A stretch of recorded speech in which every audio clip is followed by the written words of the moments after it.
The Trailer Talks is sponsored by Imaging DNA. Ideas, images, insight. The core of the conversation is the image at imagingdna.com.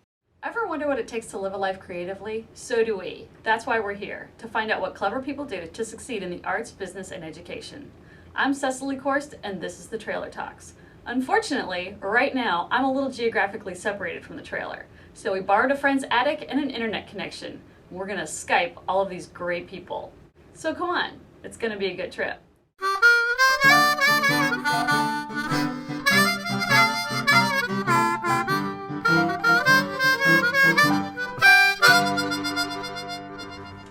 Hey, welcome to the trailer. Come on in. Today, we're on Skype with Richard Laver, a former tennis pro and entrepreneur. He founded Kate Farms in his kitchen and has seen extraordinary success. Let's hear his story. You were a tennis pro. Yes. In the 90s. Yeah, so, I grew up in a professional athlete's family. Rod Laver's my cousin, and played in my 20s as a pro, and then coached throughout my 20s and early 30s on the pro tour. So had an interesting background, I think, that helped me develop this, really. Cool. So tell me about your journey thus far. Kate Farms was started in a blender. When Kate was 2 years old, she had failure to thrive, and she was sick off all the dairy formulas. And so basically what we did is we said, this formula is making her sick. She's having issues with her diet. She's not putting on weight. What would happen if we created the perfect formula? And so my athletic background told me that the cornerstone of nutrition, the most important thing to health is getting perfect nutrition, or the best nutrition you can. So, a lot of other ailments and stuff, if you look back on it, people would be off medications if they had a great diet or great superfood diet. So I knew superfoods were really the cornerstone of health. So we got through that first batch and we started giving it to her, and Katie started doing well. We took all the dairy out, we added all the superfoods into it, and immediately, within a month, she was off all the major medications that she had been on. So she was on about 10 medications for her daily intake. And she was really in a desperate state. She was really almost dying. And this formula saved her life, really, I would say. It started her on the road to recovery. So, yeah, and then we made the formula, and we started saying, is there any other people that could benefit from this? And we found some seniors that really needed it and wanted it, and they took it. They started getting really well. And then an angel investor kind of came up to us and said, this is a major problem, and sure, the whole business has not really moved anywhere. The Ensure type of dairy formulas out there, it's not like other food products where you've seen this wonderful change with the bar business. You took the power bars, and you've seen since then hundreds of gorgeous bars out there with beautiful ingredients. But the drink business, other than Muscle Milk and Ensure, nothing has changed. Mm-hmm. So when you look at something like that, an opportunity where nothing has changed and people need to get well, and you have the formula, then the question is that how do you make it a commercial product? And that's when we sat down. First thing we noticed was it didn't taste great. So you put in all these superfoods and proteins and all this incredible ingredients, 80 ingredients, and then it didn't taste great. So we don't want to use chemicals. Right. So we then spent a year and about 70 batches to make sure it tasted perfect, because we wanted to use all natural flavors. So we used real chocolate, real vanilla, and that was the goal: set the bar as high as we possibly could and create the best drink in the world. That was from day one. That's what we were trying to do once we decided to make a commercial product. Right, because you don't want your kid going, yuck, Daddy, this is disgusting. Well, that was it. I mean, we knew that there was a lot of good drinks out there that were vegan, that were plant-based drinks. We knew that that it had to taste great. At the end of the day, who's going to go to the store and get excited about something that's not tasting great? And so that was the bar. And unfortunately, it took, many, many batches for us to figure it out. I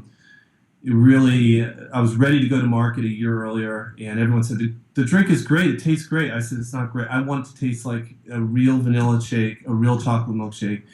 And I wanted it to be a drink not just for kids or special needs or seniors. I wanted it to be for athletes, for everybody. So I knew that taste was important. So tell me a little bit about Kate. She's the inspiration. I mean, Kate, we named the company Kate Farms. Mm-hmm. Katie was like sick and unhappy, and her family, we were in the hospital every week with her. And like I said, once she became healthy, a parent's biggest dream is for their child to be happy. And once Kate was happy, it just took the burden off us. We weren't in the hospital anymore. We've never been in the hospital since. And we were in the hospital 50 times a year. Literally, I'm not exaggerating. That's how important it was to her. So Katie is just the happiest little girl. She's 7 years old. She goes to school. She's in summer school right now. She's just the light of the company, my life, everyone that works in the company, the community. She's just never a day goes by that Kate's not happy. So we named the company after her, Kate Farms, and then we named the drink Complete with a K because we wanted everything to be with the K for Kate. So. Mm-hmm. Did you go directly from tennis to creating Kate Farms? No, I had an entrepreneurial background. I left tennis and started teaching tennis, and then of course I went into real estate. And after real estate, I went into a few other ventures, and that's where I really gathered my business experience. I mean, if I didn't do those other ventures, I don't think I would ever be able to pull this off. I mean, if you're talking about to make a drink of this caliber, it's one of the most complicated drinks to make in the world, and I had no background. So really, all behind it was my desire, my understanding that anyone can do anything in this world if you're smart enough to understand that you need to get the best people around you. And if you get the best people around you, there's nothing you can't accomplish. So some of my past business experience made me realize that you don't have to be the perfect inventor and everything. You just have to have the skill to get everyone to jump on board. Mm-hmm. Whether it's financing, manufacturing, creative partners, just inspirational people that will work for little money. I mean, you really have to be able to tie all that together or else you're going to be in trouble quick. So you came up with this as 3 years ago. 3 years ago, and it's 2.5 years to make it. And so it started out with you and your wife, and now how many people do you have working with you?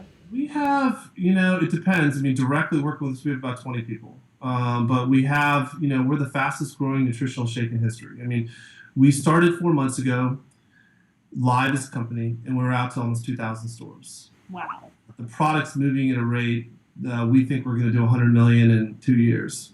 Now, remember, this is all by accident. We did not intend or understand, really. We were just trying to create a good product.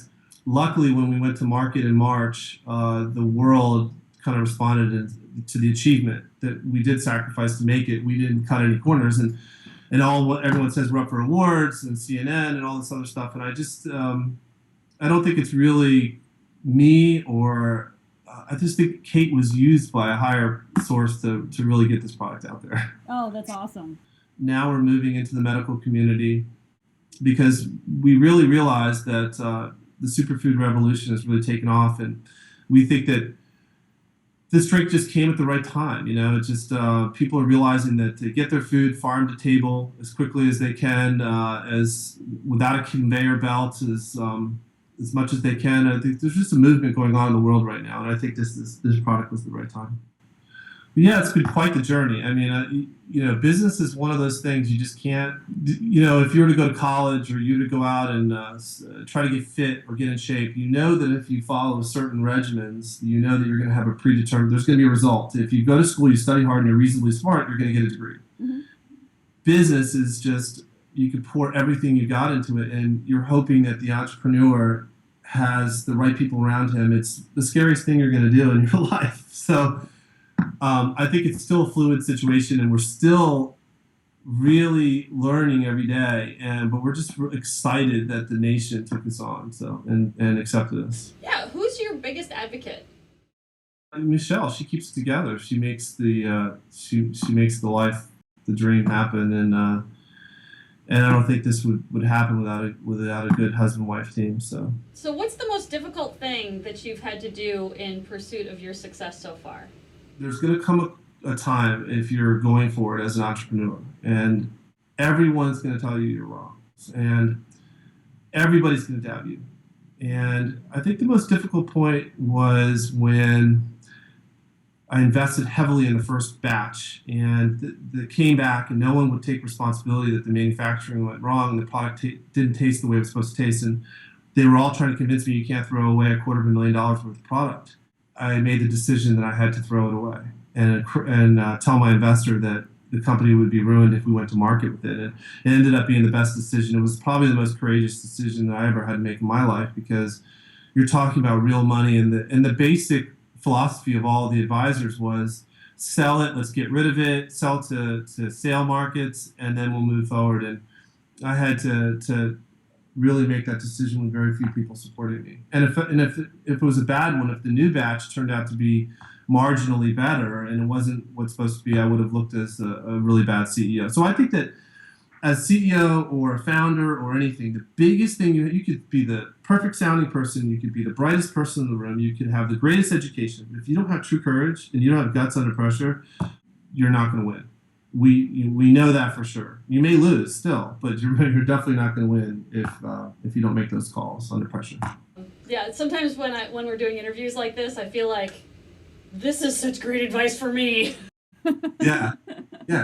It's awesome. Well, it's good for all of us. If I heard this and, I was the guy at the bookshop, that would be at the business section looking for all the books. And when you start to take those journeys in your life and you get to feel them, you get to really be either, your own devastating, either your own hero or you're failing. And there's really a feeling of that all along the way. And you have to, take the ride, really. You have to learn to take the ride. So what is one thing that you think everyone should know about living a creative life or an entrepreneurial life? Well, we live in a really complicated world. We live in a very competitive world.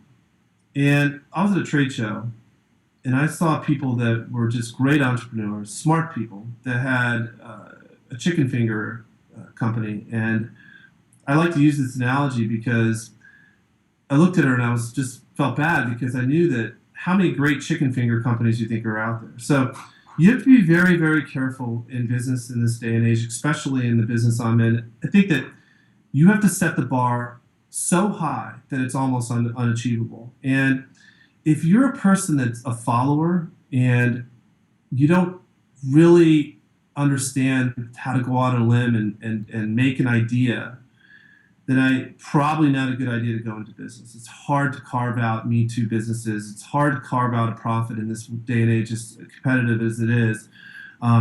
If you're not willing to just absolutely set the highest standard in the world possible, and then stick by it, and then be willing to be a total loser if it doesn't work out. I mean, failure means nothing to an entrepreneur. He just says, screw it, let's risk it all. Mm-hmm. So, but I would basically say that it's so important to find a market that you don't see a lot of products that are very good. And with our product there wasn't a lot of competition that was great products. I mean, if you really looked at it, insurance, some of these companies are billion-dollar companies, and they were marginal products. Mm-hmm. So I'd say find a market that you don't have a lot of competition, and then do something that no one else will help you do in your life, which is hold yourself to a standard that you don't care what anyone else thinks. You know that you're going to do this under pressure, and people will follow that. They eventually succumb to that person. They don't follow the person that sets marginal goals. So.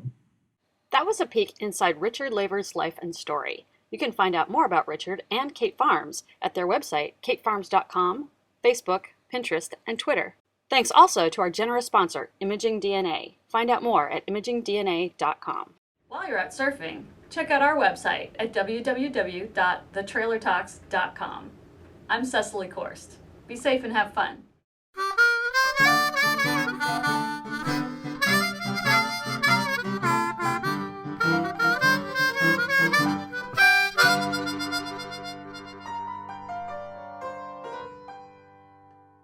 I love what you're doing, so keep going. Dude, keep going. Thank you so much. I appreciate it. Bye-bye. Okay, bye.